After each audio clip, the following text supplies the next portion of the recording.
राम राम दोस्तों, आपके स्क्रीन पर आप जो ये देसी गोवंश देख रहे हैं, तो देसी गोवंश और विशेषकर देसी गोवंश में भी हरियाणा नस्ल की गाय, जिसके लिए माना जाता है कि ये दुधारू नहीं होती, इनको बैलों के लिए सिर्फ रखा जाता था।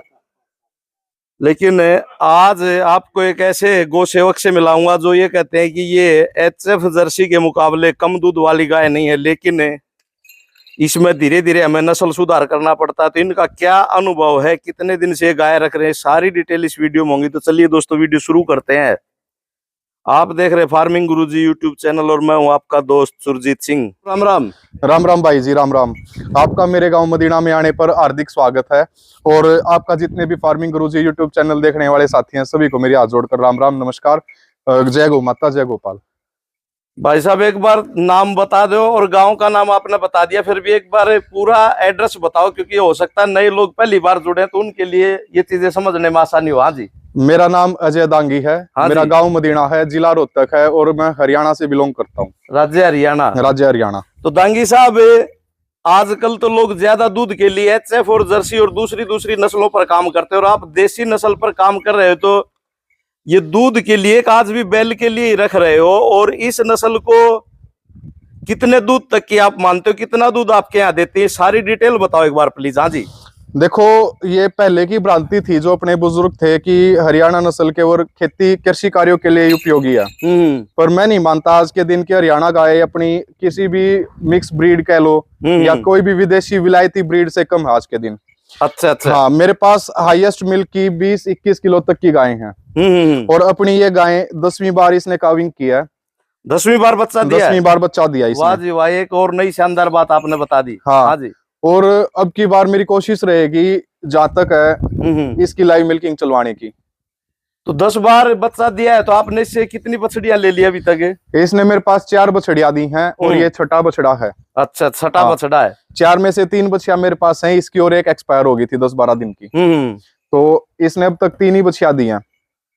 तो इसने जो बछिया दी है, तो आगे जो जनरेशन आई है उनमें कुछ सुधार हुआ है कि इसी के लेवल पर खड़ी है? इसकी मेरे पास 2 बच्चियां आई हैं जो मिल्किंग पे है। एक 4 टाइमर है और एक अब 2nd टाइमर है। अच्छा अच्छा, ये इसी की है? हाँ, ये इसी की बेटी है। और अपनी जो ये गाय है, इसमें हर चीज है, मतलब मिल्क ब्यूटी हम दोनों चीज कह सकते हैं इसको। मिल्क लाइन भी है और ब्यूटी की भी है। ये झज्जर जो अपनी पशु प्रदर्शनी हुई थी राज्य स्तरीय हरियाणा की, उसमें 2nd पोजीशन थी इसकी मिल्क ब्यूटी के अंदर। अच्छा अच्छा। और इसकी बेटी की बात करें तो इसकी जो बड़ी बेटी है वो करनाल एनडीआरआई में ड्राई ब्यूटी में फर्स्ट रही थी। अच्छा। और अब पिछले साल ही एनडीआरआई करनाल में दूध रिकॉर्ड करवा के आई है। वो 3 महीने की भी आई थी उस टाइम पे। लगभग 15 किलो के आसपास उसने दूध दिया है, जिसमें 2 थन में मास्टाइटिस है, और 2 से दूध रिकॉर्ड करवाया उसने 3 महीने की, 15 किलो। अच्छा अच्छा। तो अब दर्शक साथी समझ ही जाएंगे कि इसकी बेटी माँ से ऊपर आ रही है या इससे नीचे आ रही है। मतलब इम्प्रूवमेंट हो रहा है। इम्प्रूवमेंट हो रहा है। हर बेटी इसकी से 2-3 किलो एक्स्ट्रा ही दे रही है। इसने मेरे पास 2nd टाइमर ने 14 किलो रिकॉर्ड करवाया था। मैं फर्स्ट टाइमर लेके आया था, बाकड़ी गाय थी उस टाइम पे। 2nd टाइमर ने इसने मेरे पास 14 किलो दूध दिया था। इसकी जो बड़ी बेटी है उसने फर्स्ट टाइमर ने ही 14 किलो 860 ग्राम, लगभग 1 किलो का जंप लिया। और ये वाली बेटी इसकी 14 किलो पे रह गई थी, क्योंकि इसका बच्चा एक्सपायर हो गया था। अब 2nd टाइमर इससे भी अच्छी उम्मीद है मेरे को। ठीक है, बड़ी गाय में मैं ज्यादा नहीं कह रहा, इस बार लगभग 20 किलो के आसपास दूध दे देगी 10वीं बार में भी। 10वीं बार में भी 20 किलो के आसपास दूध दे देगी। तो ये आपके यहाँ कैसे हो पा रहा है, ये सुधार कैसे होता है, वो बताओ थोड़ा सा। देखो, आम आदमी ने तो इनको घर से निकाल दिया और ये सड़कों पर धक्के खा रही है। देखो, डेयरी फार्मिंग तब तक ही प्रॉफिटेबल है जब हम एक प्रॉपर तरीके से ब्रीड मेंटेन करके चलेंगे। अगर हम ब्रीड नहीं कर रहे, खाली डेयरी फार्मिंग मिल्क पर्पज से कर रहे हैं, तो वो कभी भी प्रॉफिटेबल नहीं रहेगी। एक से एक अच्छे बुल का आप यूज करो अपनी गाय के ऊपर। अगर आपके पास बुल नहीं है तो एक से एक अच्छे सीमन का आप यूज करो।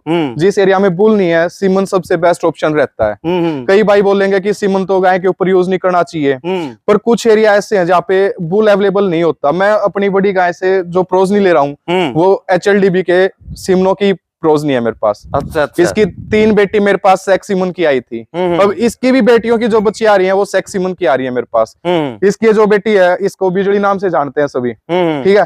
ये खुद हैरी बुल के सिमन की बछड़ी है जो HLDB का H973 होता था। अब इसने नारायण की बेटी जो HLDB का H860 होता था उसके सेक्सिमन की बेटी को जन्म दिया।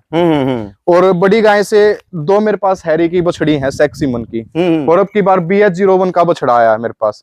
अगर ये BH01 का प्रॉपर मतलब माँ और बाप की साइड से देखें और रिकॉर्ड की अगर बात करें तो इसकी सिस्टर बहुत अच्छे लेवल पे दूध दे रही है आज के दिन। और अगर ये अच्छा प्रॉपर ग्रोथ इसकी प्रॉपर मेंटेन तरीके से अगर ये तैयार होता है, कोई बीमारी नहीं होती, तो बछड़ा भी हम खुद ही तैयार करेंगे सांड नस्ल सुधार के लिए। क्योंकि मेरे तो यूजफुल नहीं है ये, क्योंकि मेरे पास एक ही ब्लड लाइन से रिलेट है, इसकी सिस्टर फिर उसकी बेटी, ठीक है।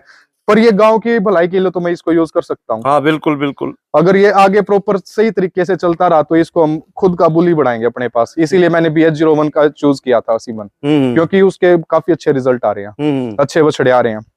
अब ये आपने बड़ी गाय की अडर क्वालिटी देख ली, पुरानी लाइन से रिलेट कर रही है। थनों के ऊपर जो प्रॉपर ब्लैक टिट्स होते हैं धब्बे वो प्रॉपर है, टिट्स की स्पेसिंग। और ये गाय कल शाम को इसने डिलीवरी दी थी और 3 टाइम इसका हमने दूध खीस निकाल चिक जिसको बोलते हैं वो निकाल चुके हैं, ठीक है।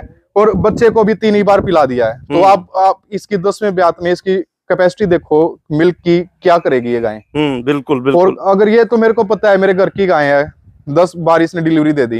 आप आओगे क्या आप देखते ही बता पाओगे गाय 10वें ब्यात में? नहीं, कोई भी नहीं बता सकता 10वें ब्यात की इसको। हाँ, बिल्कुल भी नहीं बता सकता। अब आओ इसकी बेटी के ऊपर आपको दिखाते हैं कि प्रोजनी का क्या इफेक्ट रहता है प्रॉपर बुल चूज करने से।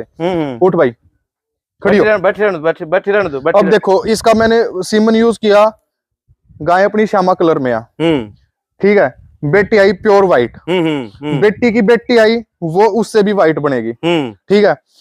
बड़ी गाय ने कम से कम 10 से 12 कंपटीशन लड़े।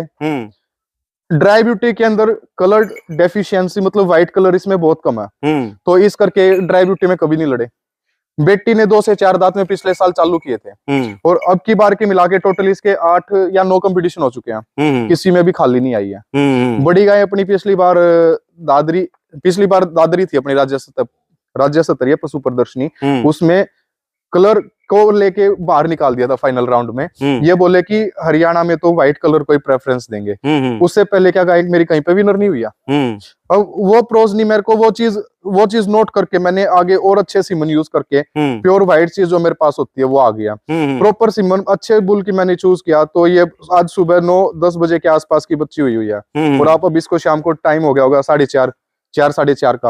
अब आप इसमें फुर्ती देखो किस लेवल की है। और अगर यही चीज कटड़ी या कटड़ा होती तो वो उठा के बैठाना पड़ता। बिल्कुल। तो अगर हम प्रॉपर तरीके मेंटेन करके इस चीज को चल रहे हैं, मिल्क पर्पस भी ब्रीडिंग पर्पस भी, तभी कोई डेयरी फार्मिंग प्रॉफिटेबल रहता है। नहीं तो कोई मकसद नहीं रहता अकेले मिल्क पर्पस से अगर हम डेयरी कर रहे हैं या अकेले ब्रीड पर्पज से कर रहे हैं। क्योंकि ब्रीडिंग के लिए हमें अच्छी नस्ल होनी चाहिए अपने पास, कम से कम भी गाय होता है 15-16 किलो से ऊपर की होनी चाहिए, भैंस है तो 20-22 किलो से ऊपर की होनी चाहिए। अगर हम उनके ऊपर कम अच्छे मतलब एक वो है कि बिना जान पहचान वाले बुल का उसके ऊपर सीमन यूज कर रहे हैं जिसका हमें पता ही नहीं पता, तो प्रोजनी अपने आप घटेगी। और अगर एक वेल तरीके से उसको लेके चल रहे हैं तो progeny day by day increase होती जाएगी।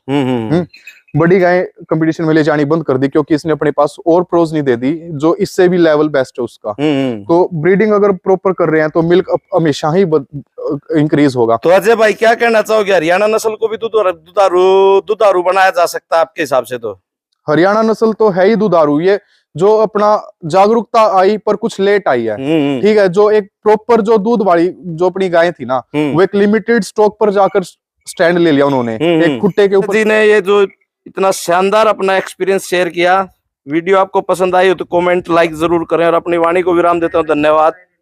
जय हिंद, जय जवान, जय किसान, जय गौ माता, जय गोपाल।